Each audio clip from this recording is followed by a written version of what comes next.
Kia ora everybody, Chris Farhi here from the Bayleys Insights team. I'm joined today by Ankur Dakwale, also from the Bayleys Insights team, to talk about our latest Wellington industrial market update. Kia ora, Ankur. Kia ora, Chris. Thanks for joining us. So a couple of the big themes that stick out in this latest update are the drift to the north, flight to quality and what that's meaning for rents, and then this micro-industrial boom that's occurring in Wellington. So in this video we'll quickly chat through those topics. So Ankur, tell us a little bit about this drift to the north and what it's meaning for the market. Yeah, so Wellington market has been plagued for several years for a shortage of land, and now that's causing further interest up north to places like Levin, where larger occupiers are able to find larger parcels of land for a much cheaper price than they would closer to Wellington.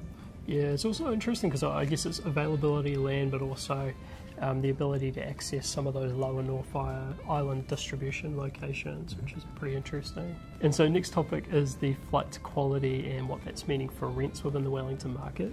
What can you tell us in that space? Yeah, so occupiers want better quality stock that they're not able to find in the past, and for that they're willing to pay higher prices as well. So we're seeing a growth in prime rental rates across the Wellington market, and also due to scarcity of stock where they can't find it, so anything they do find they're willing to pay the higher price.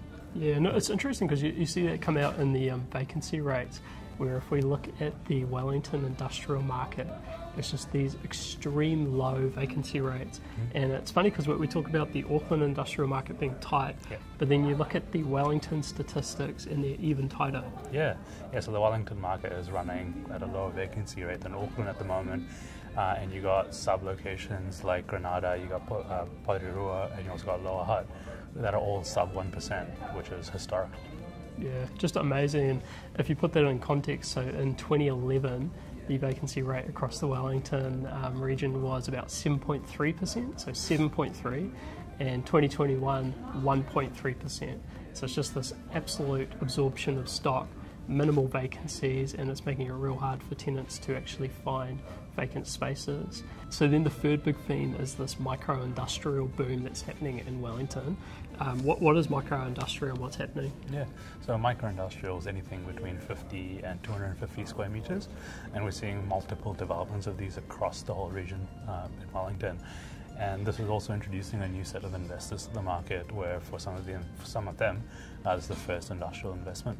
It's interesting, and I guess either a coincidence or driven by some of the increased regulation into the residential investment space, potentially a factor there. And I think the other interesting factor is supply chain nightmares, how that's translating into small businesses like trades and anyone in the construction industry, then needing some space to store all their goods. So it's quite interesting, and I guess what it also means is it takes advantage of that flight to quality into the market. So that's an exciting space, and it's interesting because if you look at that Wellington development market, a large proportion of it is that micro-industrial space. Yeah. So those are the three big themes that we saw in this latest Wellington industrial market update. That said, if you do want to dive deeper into the update, you can jump in the description where there's a link to the full report. And with that said, if you do want to touch base with any of our experts on the ground, I'm sure they'd be more than happy to tell you about what they're seeing in the market as well. So that said, thanks very much, Ankur. Cheers, Chris. And we'll see you next time. See you, bye. See ya.